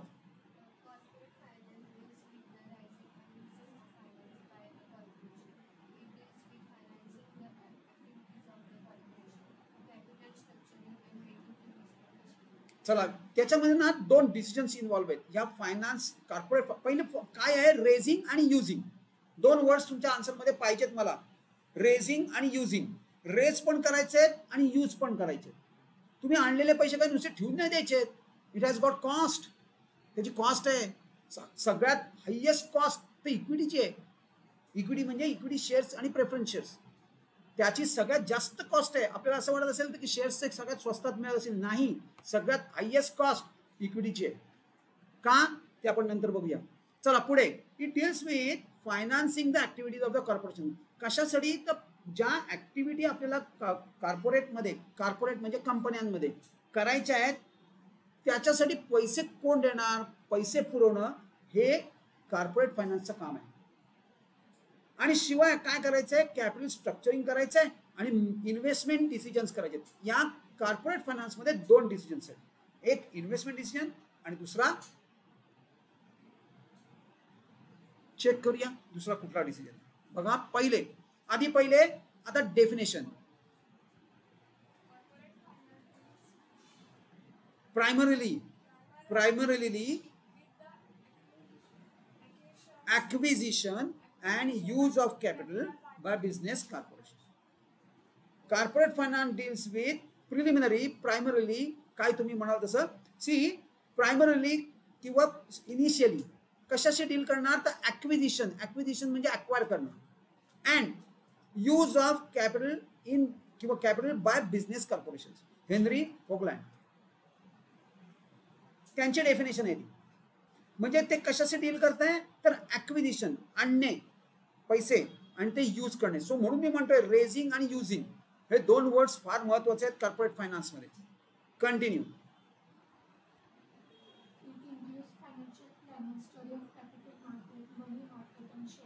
चला ह्याच्यात काय काय इन्क्लूड आहे. एक तर फायनान्शियल प्लॅनिंग करायचंय तुम्हाला, नंतर काय करायचंय कॅपिटल मार्केट, मनी मार्केट मी मगाशी म्हटलं याचा, आणि शिवाय शेअर मार्केट, या सगळ्या तिघांचा स्टडी आणि शिवाय फायनान्शियल प्लॅनिंग हे या कॉर्पोरेट फायनान्स मध्ये इन्क्लूड आहे.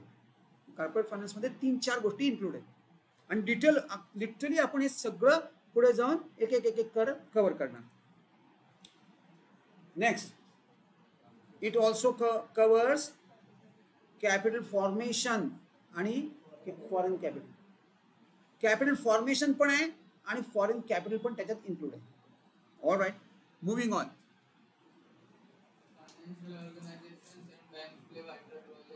सगळ्यात मोस्ट इम्पॉर्टंट रोल कोण प्ले करणार आहे, फायनान्शियल ऑर्गनायझेशन्स आणि बँक्स. फायनान्शियल ऑर्गनायझेशन्स म्हणजे त्यांना म्हणतात NBFC, non banking financial companies किंवा कॉर्पोरेट्स किंवा ह्या ऑर्गनायझेशन्स NBFC. पुढे जाऊन आपल्याला NBFC पण डिटेलमध्ये डिस्कस करायचे आहेत. चलो नाव आता मेन 2 डिसिजन्स. कॉर्पोरेट फायनान्स मध्ये 2 डिसिजन्स असतात. इन्व्हेस्टिंगचा डिसिजन नंतर येतो, त्याच्या आधी पहिले फायनान्सिंग डिसिजन येतो. फायनान्सिंग म्हणजे काय बघा, फायनान्सिंग डिसिजन म्हणजे की रेझिंग ऑफ मनी. अरे पण मला हे माहितीच नाही की किती रेज करायचे. 100 करोड, 200 करोड, 10 करोड, 5 करोड, 50 करोड, किती काही नाही. हा जरा चला 10 कोटी जनरेट करून टाकू, काही नको बघूया लागतील तसे वापरू, हे असं करणारे डिसिजन नाही. म्हणजे मग काय करायला लागेल याच्यामध्ये 2 गोष्टी. Financing decision deals with raising of money. बर, रेझिंग ऑफ मनी करायचंय. सपोज तुम्हाला कळलं की आपल्याला 100 कोटी पाहिजे, कुठून पैसे आणणार, मग ते वेगवेगळे सोर्सेस डिसाइड करणं, हे सगळं मी फायनान्सिंग डिसिजन म्हणजे काय ते सांगतोय. पहिले किती पैसे रेज करणार हा डिसिजन आहे, नंतर एकदा कळलं तुम्हाला की किती पैसे त्यानंतर काय करणार सोर्सेस. चला शेअर्स, सगळेच्या सगळे शेअर्स मधनं आणणार, पर्यास तेवढे लोकांनी दिले पाहिजेत ना. सपोज नाही दिले तर मग काय करणार? चला जेवढे आले तेवढे शेअर्स मधनं घ्या, उरलेले डिबेंचर्स मधनं घ्या. डिबेंचर्स मधनं पण तेवढे आले नाहीत, मग लोकांना डिपॉझिट्स इश्यू करा, बॉन्ड्स इश्यू करा. आणि शिवाय एवढं नाही जमलं तर टर्म लोन आहेतच, बँका काही देऊ शकतील तुम्हाला. सो सगळ्या सोर्सेस, डिफरंट सोर्सेस विचार करायचे. फायनान्सिंग डिसिजन घेताना तुम्ही डिफरंट सोर्सेसचा विचार करणार, थिंक करणार. आणि प्लस त्यातनं कुठल्या सोर्स मधनं तुम्ही फायनान्सिंग करणार, दॅट इज ऍक्च्युअली डिसिजन. मला सांगा, मला बघा आता मी काय म्हणतो, किती सोपा डिसिजन आहे. मी मगाशी म्हटल्याप्रमाणे 100 crores आहेत. मी शेअर्स मध्ये म्हणतोय, डिबेंचर्स म्हणतोय, मी शेअर्स म्हणतोय, थांबा इथं करूया. मी शेअर्स मधलं म्हणतोय, I am talking about shares. बघा, शेअर्स नंतर डिबेंचर्स, नंतर बॉन्ड्स, नंतर डिपॉझिट्स, आणि शिवाय आपण इकडे दिल्या टर्म लोन म्हणजे बॉरोइंग्स. आता एवढे माझ्याकडे काय सोर्सेस अवेलेबल आहेत, पण ह्यातनं कुठला घ्यायचा, कशावरून ठरवणार मी? त्याची काय कॉस्ट आहे? शेअर्सला काय द्यावं लागतं माहितीये? डिव्हिडंड. डिबेंचर्सना इंटरेस्ट, बॉन्ड्सना इंटरेस्ट, डिपॉझिटला इंटरेस्ट, आणि टर्म लोनला इंटरेस्ट. बघा आता टर्म लोन बँकांचा रेट माहिती आहे तुम्हाला किती आहे सध्या? असं अज्युम करा 9% आहे. Bank is charging you 9%. Shares मध्ये समवेअर अराउंड 15%चा डिव्हिडंड तुम्हाला द्यावाच लागतो, बिकॉज मार्केट कंडिशन्स तशा असतात. Interest it is up to you. आता टर्म लोन 9 देते म्हणजे तुम्हाला हे 12% तरी द्यावे लागतील, ऍटलीस्ट 10 तर द्यावे लागतील.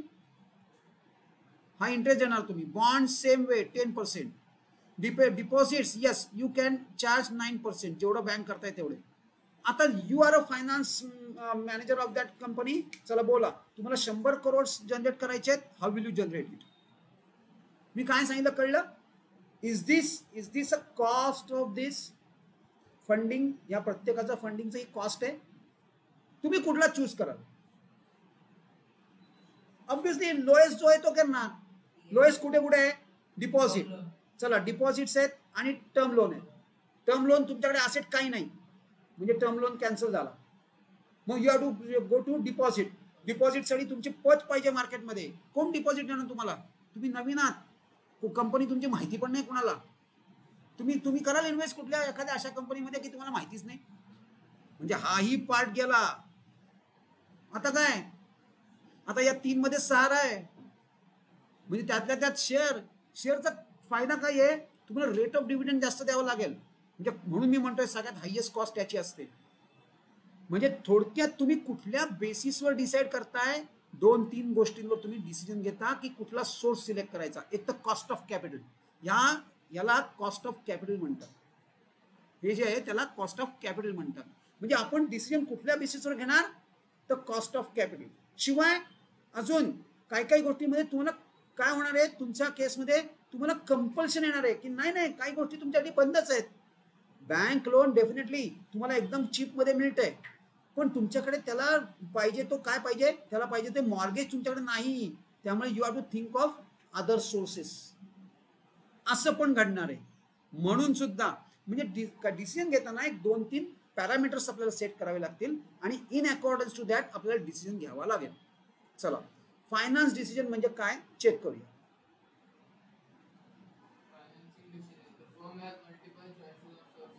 म्हणजे पहिलं तर काय डिसिजन काय घ्यायचं आहे? एक तर त्यांनी तुम्हाला दिलेलं नाही, पण मी तुम्हाला सांगितलंय काय. एक तर अमाऊंट डिसाईड करायचे की किती पैसे जनरेट करायचे. दुसरं डायरेक्ट त्यांनी सुरुवात केली काय? डिफरंट सोर्सेस चॉईसेस करायचे. Choice there are so many choices available. जसे आता आपण डिस्कस केले, कुठले चॉईसेस आपण अवेलेबल आहेत चेक करूया. इक्विटी आणि डेब्ट. इक्विटी म्हणजे ओनर्स कॅपिटल, किंवा इक्विटीमध्ये 2-3 पार्ट्स येतात. इक्विटी म्हणजे काय? एक तर शेअर कॅपिटल येतं एंटायर, नंतर रिझर्व्स अँड सरप्लस येतात. हे सगळं इक्विटीचा पार्ट आहे. आणि शिवाय त्याच्यात आपण असं म्हणूया शेअर्स मध्ये सुद्धा इक्विटी शेअर्स आणि प्रेफरन्स शेअर्स असे 2 टाइप्स आहेत. हे सगळं इक्विटीमध्ये येतं. म्हणजे तुमचं स्वतःचं कॅपिटल, ओन कॅपिटल म्हणतात त्याला. आणि डेब्ट म्हणजे काय? तर बॉरोड कॅपिटल. तुम्ही डेप म्हणजे बॉरोइंग्स, मग डिबेंचर हे डेप मध्ये येतं बरं का. डिबेंचर इज अ डेप, टर्म लोन इज अ डेप. अजून तुम्ही शॉर्ट टर्म असू दे, लॉंग टर्म असू दे, कुठलंही लोन घ्या, all types of borrowings is डेप. मग तुम्हाला काय चॉईस आहेत, एक तर तुम्ही इक्विटी रेज करा किंवा तुम्ही डेप कॅपिटल रेज करा. या दोन पैकी कुठला तरी एक डिसिजन तुम्हाला घ्यावा लागेल. मला सांगा, डिपॉझिट इक्विटी होणार का डेप होणार? डिपॉझिट काय करते? डिपॉझिट म्हणजे ठेवत नाही कंपनी, पैसेच नाही तर ठेवणार कुठे? घेतात लोकांकडनं. बँक कशी जनरल पब्लिक कडनं डिपॉझिट घेते, तशी कंपन्या सुद्धा जनरल पब्लिक कडनं डिपॉझिट घेते. त्यांना अलाउड आहे. त्याला म्हणतात कॉर्पोरेट डिपॉझिट्स. हे मला सांगा, ही डेप आहे ते टी आहे ना, तो टी सायलेंट आहे बरं का. तुम्हाला डेप म्हणायचं असेल तर म्हणू शकता तुम्ही, पण जर मी त्याचं प्रॉपर प्रोनाउन्सिएशन म्हटलं तर तो डेव आहे, पण आपण पाहिजे डेप म्हणूया. त्या अंडरस्टँडिंगला थोडा प्रॉब्लेम होऊ शकतो. चला मला सांगा, डिपॉझिट तुम्ही जे ऍक्सेप्ट करणार आहात ती डेप्ट आहे का इक्विटी? डेप का? कारण एक प्रकारचं बॉरोइंग आहे. सर्टन पिरियड नंतर ते तुम्हाला परत करायचं आहे. So it is this. Now next continue.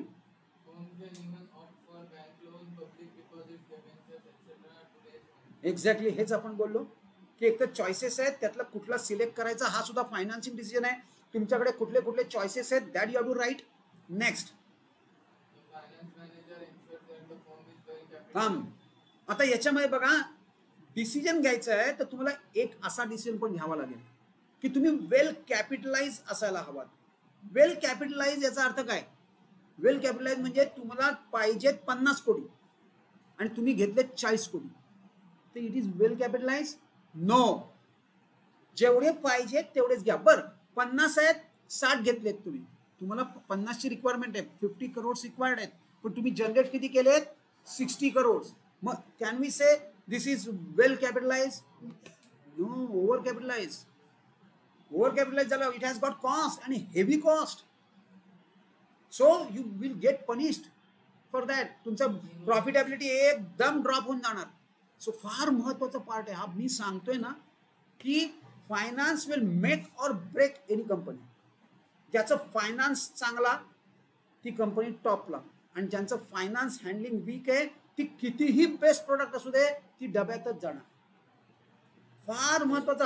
अख्ख्या ऑर्गनायझेशन मध्ये CFO, चीफ फायनान्शियल ऑफिसर, याला जो मान आहे तो कुणालाच नसतो, कुणालाच नसतो. सो CFO हा सगळ्यात टॉपचा माणूस असतो, नेक्स्ट टू मॅनेजिंग डायरेक्टर किंवा जो मेन चीफ किंवा आपण म्हणूया ओनर, त्याच्या नेक्स्ट टू असतो. CEO सुद्धा त्याच्या खाली असतो. खरं तर CEO म्हणजे काय? Executive officer. CEO म्हणजे त्यांनी सगळं प्रोडक्शन मार्केटिंग सगळं त्यांनी बघायचं असतं, पण त्याचा सुद्धा मान CFOच्या खाली. खरं तर ते दोघंही इक्वल लेवलचे आहेत, पण तरी CFO has got edge over others because of the strength of finance. चला, finance can make or break any corporate. Capitalise करायचंय ते वेल कॅपिटलाइज असायला हवं. कंटिन्यू.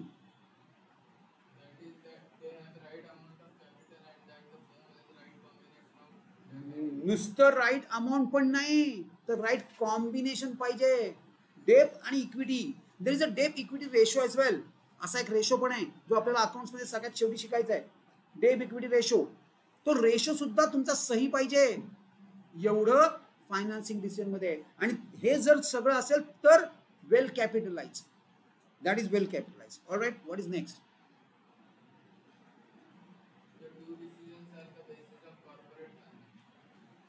आता सेकंड पार्ट आहे इन्व्हेस्टमेंट डिसिजन. फायनान्सिंग डिसिजन कळला, 2 मार्क. फायनान्सिंग डिसिजनला 2 mark. Explain the following concept. खाली फायनान्सिंग किंवा या इन्व्हेस्टमेंट डिसिजन ह्यापैकी एक कुठला तरी 101% येतो, या 2 पैकी. आता मी तुम्हाला थोडक्यात कसं सांगितलं. आता काय झालं माहिती का, तुमच्याकडे मगाशी आपण ठरवलं त्याप्रमाणे 100 करोड जनरेट झाले बरं का. आता काय करणार? मस्त हरी वजन करत बसूया. मस्त आहेत, वापरू हळूहळू किंवा उडवू कुठेतरी, मस्त जाऊन मजा बिजा पार्टी बिटी करू. 100 करोड आलेले आहेत, मस्त त्याच्यावर जीवन जगू. असं करणार? मग इन्व्हेस्ट कुठे करायचे? अरे ते तुम्ही ऑलरेडी डिसाईड केलेत. नाही, तुम्ही ऑलरेडी डिसाईड केलेत. चला, तुम्ही डिसाईड कसं केलेत बघा. इन्व्हेस्टिंगचा डिसिजन, हे फायनान्सिंगचा डिसिजन आला कुठून? तर तो इन्व्हेस्टिंगच्या डिसिजन वरनं आला. बघा बघा, मी काय मगाशी म्हटलं, तुम्हाला 2 कोटीची मशिनरी घ्यायची. येस, तुमच्याकडे अमाऊंट ठरली. मग तुम्ही 4 कोटी थोडी जनरेट करणार, तुम्ही 2च कोटी जनरेट करणार. मग कशासाठी जनरेट केले तुम्ही? मशिनरी घेण्यासाठी. मग ते मशिनरी घेण्यासाठी वापरताय ना. Yes, that is investment decision. की ज्याच्यासाठी रेस केलंय त्याच्यासाठी ते वापरलं. पण इथं ना, इथं तुम्हाला नवीन कंपनी आहे, मग इथं अजून 2 ऑप्शन्स अवेलेबल आहेत की हे इन्व्हेस्टमेंट करताना 2 ठिकाणी तुम्ही इन्व्हेस्टमेंट करू शकता. एक फिक्स असेट मध्ये आणि दुसरं वर्किंग कॅपिटल मध्ये. वर्किंग कॅपिटल म्हणजे काय? एक company day to day activity run करण्यासाठी जे पैसे लागतात त्याला वर्किंग कॅपिटल म्हणतात. कोविडच्या काळामध्ये ह्या वर्किंग कॅपिटलच्या बेसिसवर कंपन्या कुठच्या कुठे तरून गेल्या. त्यांच्याकडे हा वर्किंग कॅपिटलचा आणि हा investment decision, corporate finance activity खूप मस्त होती. त्या सगळ्या सर्वाइव्ह करून गेल्या. आणि त्यांच्याकडे ही ऍक्टिव्हिटी वीक होती, त्या सगळ्या प्रॉब्लेम मध्ये आल्या. वर्किंग कॅपिटल बघा, तर मी काय सांगतो, सपोज माझी कंपनी आहे, मी असं म्हणतोय की 3 महिने मला एकही पैशाचं इन्कम जनरेट नाही झालं तरी इफ आय कॅन सर्वाईव्ह, किंवा सर्वाईव्ह करायचं असेल तर मला किती रुपये पाहिजेत. That is working capital. तुमची कन्सेप्ट बघा. मी तुम्हाला काय सांगतोय, तुम्हाला पर्सनली काहीही नाही, मस्त 3 महिने मला ब्रेक घ्यायचा आहे. 3 महिने मी काही एक पैसा कमवणार नाही, तरी सुद्धा तुम्हाला किती रुपये पाहिजेत. That is your working capital. हे असं म्हणजे तुम्हाला आता इन्व्हेस्टमेंट करायचे. कशात इन्व्हेस्टमेंट करणार? वर्किंग कॅपिटल मध्ये करणार का फिक्स असेट मध्ये करणार? हे पहिले ठरवा. किंवा ऑलरेडी तुमचं डिसाइडेड आहे, मशिनरीसाठी घेतलेत, मग एन्श्योर करा मशिनरीसाठी वापरतायत ना. हे सगळे डिसिजन्स म्हणजे इन्व्हेस्टमेंट डिसिजन. चला, फिक्स असेट म्हणजे काय? What is fix asset? तुम्हाला माहिती आहे फिक्स असेट म्हणजे काय? कुठले आहेत एक्झाम्पल सांगा. Plant and machinery, land and building, motor vehicle, furniture fixtures आणि वर्किंग कॅपिटल. मी तुम्हाला सांगितलं वर्किंग कॅपिटल मध्ये सुद्धा 2 पार्ट्स आहेत. एक ग्रॉस वर्किंग कॅपिटल आणि दुसरं आहे नेट वर्किंग कॅपिटल. राईट?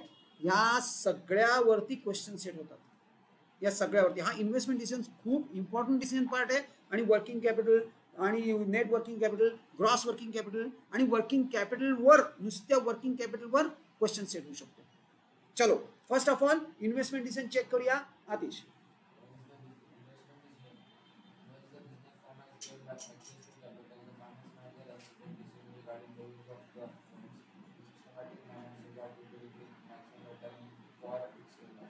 कशा डिसिजन घ्यायचा आहे? 2 मिनिटं. डिसिजन कशावर बेस्ड घ्यायचा आहे? की असं इन्व्हेस्टमेंट करायचे की ज्याच्यातनं मॅक्सिमम रिटर्न मिळाले पाहिजे. येस,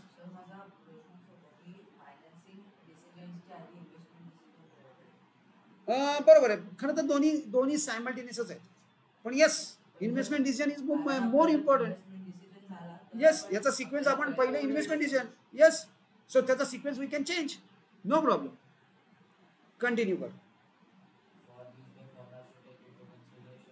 कॉस्ट ऑफ कॅपिटल त्यांनी कन्सिडर करायला हवं. कॉस्ट ऑफ कॅपिटल कन्सिडर केलं नाही तर डिफिकल्ट होणार. त्यात किंवा तुम्ही इन्व्हेस्टमेंट करताना कॉस्ट ऑफ कॅपिटल वरच्या बेसिसवर पण इन्व्हेस्टमेंट करणार. नेक्स्ट,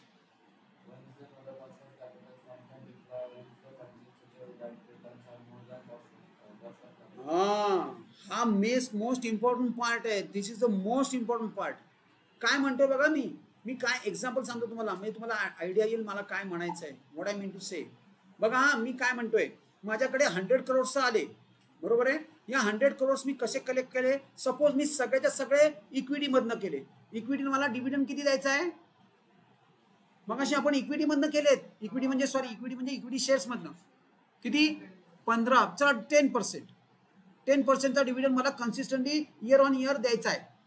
मग आता मी हे पैसे जे इन्व्हेस्ट करतोय त्यातनं मला किती % रिटर्न मिळालं पाहिजे. मी काय म्हणतो कळलं? दिस इज मारवाडी थिंकिंग. हा बिझनेस आहे. मी 10% पैसे घेतलेत, आता मी ते इन्व्हेस्ट करतोय बिझनेसमध्ये, तर बिझनेसनी मला किती टक्के दिले पाहिजेत, so that I will be able to cover this 10%. नाहीतर घरी बसा, काही करू नका, फुकटचे पैसे घालवण्याची लक्षणं आहेत. मला काय म्हणायचं कळलं? तुम्ही हे बघा ना, या 100 करोड्सवर 10% परत देणार म्हणजे 10 करोड्स देणार म्हणजे मिनिमम 12 करोड्स तुम्हाला मिळायला पाहिजेत ना तुमच्या बिझनेसमधनं किंवा तुम्ही जिथे गुंतवले तिथं. म्हणजे 2% नेट. इकडनं 12%ने तुम्ही इकडे इन्व्हेस्टमेंट जे केली तुम्ही त्यातनं 12% घेतले, त्यातले 10% दिले, 2% तुमचे. दिस इज इन्व्हेस्टमेंट डिसिजन. याला इन्व्हेस्टमेंट डिसिजन म्हणतात आणि ह्याला फायनान्स म्हणतात. आणि हा सगळ्यात हे मारवाडी लोक आहेत ना, ते या ह्याच्यात एकदम चॅम्पियन. ते बघा टक्क्यांचा बिझनेस करतात, ते प्रॉफिट आणि याचा विचारच करत नसतात. काही नाही, 0.25% पण बिझनेस करतात, पण त्यांची कॅल्क्युलेशन परफेक्ट असतात. फायनान्सची कॅल्क्युलेशन्स कुणाला बीटच नाही करतात. So this is the beauty of finance. तुम्ही फायनान्सचा स्टडी केलात तर यू विल बी कुठे तुम्ही जाऊन बसता, कुठे. तुम्ही अकाउंटिंग हे सगळं ठीक आहे, हे सगळं लेबर आहे. खरी मलाई इथे आहे. बघा ना, मी काय सांगतोय, मी काय केलं, 10% लोन घेतलं आणि 12% इन्व्हेस्ट केलं. इकडचे पैसे इकडे फिरवले, मच्छामध्ये 2% माझे. आणि 2% म्हणजे किती हो? 100 करोडवर 2% म्हणजे 2 crores in a year. My god, काही न करता 2 करोड्स माझ्या पॉकेटमध्ये. This is finance, this is investment decision. So मी काय सांगतोय, आणि हे सगळं तुमचं मी नाही सांगत आहे, खरं तर बुक सांगते तुमचं. कळलं का काय करायचंय? तुमचं कॉस्ट ऑफ कॅपिटल पेक्षा तुमचा रिटर्न ROI हा जास्त असला पाहिजे. वेअर इट इज रिटर्न, हे बघा इथं दिलंय, returns are more than cost of capital, than only your investment decision is correct. नाहीतर पैसे घालवण्याची लक्षण आहे. येस, नेक्स्ट कंटिन्यू कर. हा पूर्वश, चला.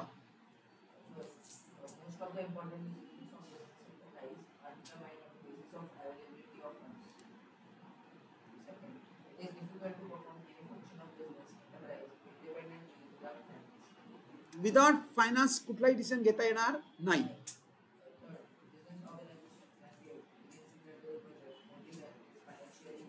Financially viable. कुठलाही प्रोजेक्ट मध्ये तुम्ही एखादा प्रोजेक्ट चालू करायचा आहे, तर कुठली ऑर्गनायझेशन पहिले काय चेक करते?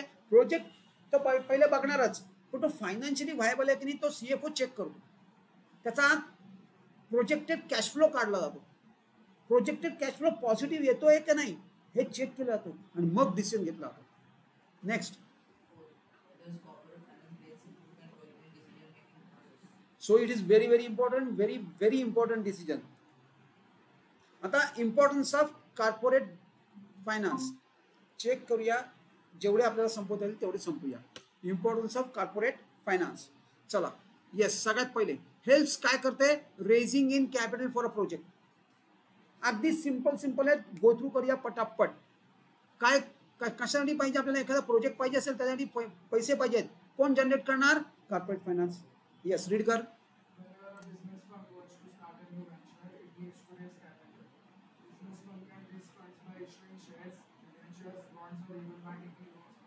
कुठून जनरेट करणार ते पण दिलंय. Next, helps in research and development. Research and डेव्हलपमेंटला भयानक पैसे लागतात. मग ते पैसे पुरवणार कोण? Corporate finance. रिसर्च म्हणजे काय आणि डेव्हलपमेंट म्हणजे काय? Yes, offline Aditya.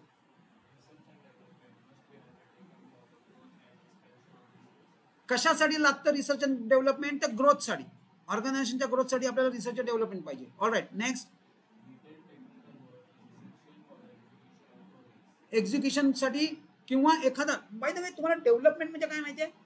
तुमचं ऑलरेडी एक प्रोडक्ट आहे आणि त्याला डेव्हलप करायचं आहे, दॅट इज डेव्हलपमेंट. किंवा त्याच्यात एखादं नवीन फीचर ऍड करायचं आहे, दॅट इज डेव्हलपमेंट. आणि रिसर्च म्हणजे नवीन एखादं प्रोडक्ट लॉन्च करायचं आहे. या दोन्हीसाठी खूप जास्त पैसे लागतात. ते पैसे कोण पुरवणार? Corporate finance.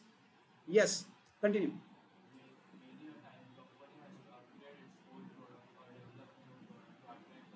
एक्झॅक्टली हेच बोललो. Next,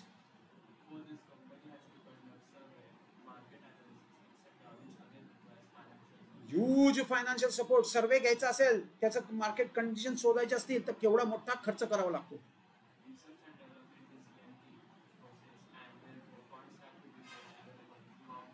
through out the research work तुम्हाला, आणि नुसतं एकदा इनिशियली करून नाही, अख्खं रिसर्च जोपर्यंत संपत नाही तोपर्यंत पैसे ओतावेच लागतात. त्यामुळे खूप मोठ्या प्रमाणात फायनान्शियल सपोर्ट रिक्वायर्ड आहे. चला, helps in smooth running of business. एक बिझनेस 3 महिने विदाउट काही टेन्शन नाही तर काय म्हणजे का, सारखे आपले तुमच्या कंपनीमध्ये तुम्ही तुमचं स्वतःची कंपनी आहे, पण दर 2 दिवसांनी 4 दिवसांनी तुमचे क्रेडिटर्स तुमच्या दाराशी उभे, आमचे पैसे द्या. ह्यानी स्मूथ वर्किंग होणार आहे. मग हे अवॉइड करायचं असेल तर काय करावं लागेल? कॉर्पोरेट फायनान्स कॅन हँडल दिस. चलो, पटकन त्यातला जो मतितार्थ आहे तुम्हाला सांगितलाय मी. सो इम्पॉर्टंट पार्ट काय आहे की how smooth running is ensure. Corporate finance ensure smooth running. पण कसं तर इट प्रोव्हाइड्स वर्किंग कॅपिटल आणि त्याचे काही सोर्सेस आहेत. येस, रीड कर.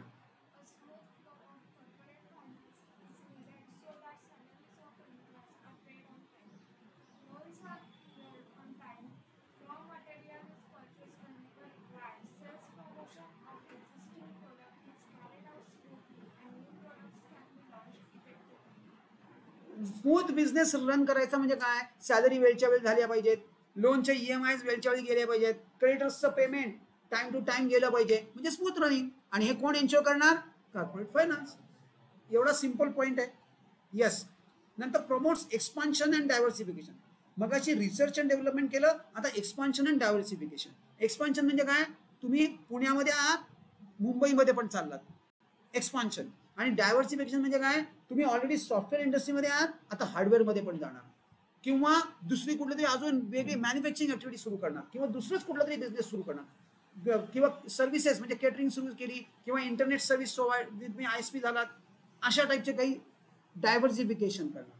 सो पण आता मला सांगा ना, तुम्ही पुण्यामध्ये आहात आणि शिवाय मुंबईचं ऑफिस तुम्हाला रन करायचं आहे, म्हणजे तुमचे खर्च वाढणार का कमी होणार? वाढणार. म्हणजे तेवढं फायनान्स लागणार का लाईन लागणार? जोपर्यंत इनिशियली तिथनं काही जनरेट होत नाही तोपर्यंत तर नक्की. तसंच डायव्हर्सिफिकेशन. एक प्रोडक्ट आहे, त्यावरून अजून 2-3 प्रोडक्ट तुम्ही लॉन्च करायचे आहेत. इनिशियली काय लगेच मार्केटमध्ये आलं यांचं प्रोडक्ट आलं, चला गर्दी, म्हणजे अनलिमिटेड लोक बाय करायला धावणार आहेत का काय? लोक काय करतात? पहिले रिव्ह्यू बघतात. रिव्ह्यू काय करतात तुम्ही? पहिले रिव्ह्यू बघता, कसं आहे रे, काय आहे रे, विचारून बघता. 4 जणांकडनं कळलं की मग आपण जरा डेअरिंग करतो, चला घेऊन बघूया. So it is going to take a time. So हे एक्सपान्शन अँड डायव्हर्सिफिकेशन जर करायचं असेल तर what is required? Corporate finance. मी कसं लिहिलंय, मी काय केलं, मी एक्सपान्शन म्हणजे काय एक्सप्लेन केलं, डायव्हर्सिफिकेशन म्हणजे काय एक्सप्लेन केलं, आणि how corporate finance can help us, अशा पद्धतीने तुम्हाला ते एक्सप्लेन करायचं आहे. All right. Yes, continue. Modern machines and modern techniques are required for expansion and diversification.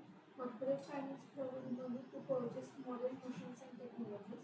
Therefore, finance becomes mandatory for expansion and diversification. Yes, finance becomes mandatory. Finance शिवाय हे शक्यच नाहीये, विचार सुद्धा करू नका. नेक्स्ट, आपण अजून 1-2 मिनिटं स्ट्रेच करतो and then we will finish this importance and we will go. Brings coordination between various activities. बघा मी काय म्हणतोय, ऍक्टिव्हिटीज म्हणजे काय? Corporate activities. कुठल्या corporate activities we are talking about? बघा मला काय म्हणायचंय. सगळ्यात पहिले मी परचेसिंग करतो. परचेसिंग म्हणजे काय? रॉ मटेरियल परचेस करतो, बरोबर ना? रॉ मटेरियल आपण परचेस केलं, ते काय करणार? प्रोडक्शनला पाठवलं, प्रोडक्शन करून घेतलं आणि त्याचे फिनिश गुड्स तयार झाले आणि आता ते मार्केटमध्ये डिस्ट्रीब्यूट करायला गेलं. ह्या ऍक्टिव्हिटीज आहेत. यांच्यात कोऑर्डिनेशन कोण आणतं माहिती आहे? फायनान्स. कसं? हे बघा, प्रोडक्शनवाला मागतोय मला 2 किलो XYZ मटेरियल पाहिजे. तुमच्याकडे जर पैसे नसतील ना, प्रोडक्शन थांबलं. मग ते त्या टाइमवर जेव्हा प्रोडक्शनसाठी मटेरियल पाहिजे तेव्हा ते अवेलेबल करून देणं हे कुणाचं काम आहे? खरं तर फायनान्सचं काम, म्हणजे ऍक्च्युली परचेसचं काम आहे. पण परचेस बाकी सगळं करेल, त्या माणसाला ऑर्डर देईल, त्या माणसाकडनं मागवेल, पण तो काय म्हणतोय, तो अडून बसला, साहेब मागचं बिल नाही दिलं तुम्ही, पहिलं मागचं बिल क्लिअर करा मग नवीन मटेरियल पाठवतो. तो घाबरला, तुम्ही काय पैसे देता का नाही काय माहिती. मग तुम्ही जेव्हा त्याला पैसे देणार तेव्हा लगेच, किंवा तुम्ही टाइमली त्याला पैसे दिलेत ना, तर त्याच्या माइंडमध्ये असतं नाही नाही हा माणूस ओके आहे, ह्याला यावेळेला क्रेडिट दिलं तरी चालेल, हा बरोबर टाइमवर पैसे देणार. आणि हे टाइमवर पैसे देण्याचं काम कोणाचं आहे? Corporate finance. चला प्रोडक्शन झालं, पुढे काय? प्रोडक्शनला लेबर थांबलं का? ते तयारच नाहीत काम करायला. का तयार नाही आहेत? तुम्ही त्यांना वेजेस टाइमवर देणं गरजेचं आहे, वेजेस टाइमवर देणं गरजेचं आहे. सो ह्या सगळ्या कोऑर्डिनेशन जे आहेत ना, हे सगळं हे कॉर्पोरेट फायनान्स इन्शुअर करतं की स्मूथ फंक्शनिंग म्हणजे हे आहे. खरं तर ऑर्गनायझेशनचं स्मूथ फंक्शनिंग म्हणजे coordination between various activities. Production मधनं मार्केटिंगला गेलं, मार्केटिंगला काय करायला पाहिजे? आयदर तुम्हाला ऍडव्हर्टायझिंगची एखादी कॉन्ट्रॅक्ट साईन करावं लागेल, सो दॅट तुमचं प्रोडक्ट हातोहात विकलं जाईल. ऍडव्हर्टाइजमेंट तर विदाउट पैसे तर काही चालतच नाही, ते इन्शुअर करणं. म्हणून कोऑर्डिनेशन बिटवीन ऑल ऍक्टिव्हिटीज. काय कळले का बघा? सोपं आहे, व्हेरी इझी. येस, ब्रँड सगळं सगळं त्याला एन्डोर्समेंट्स म्हणतात. येस, रीड कर.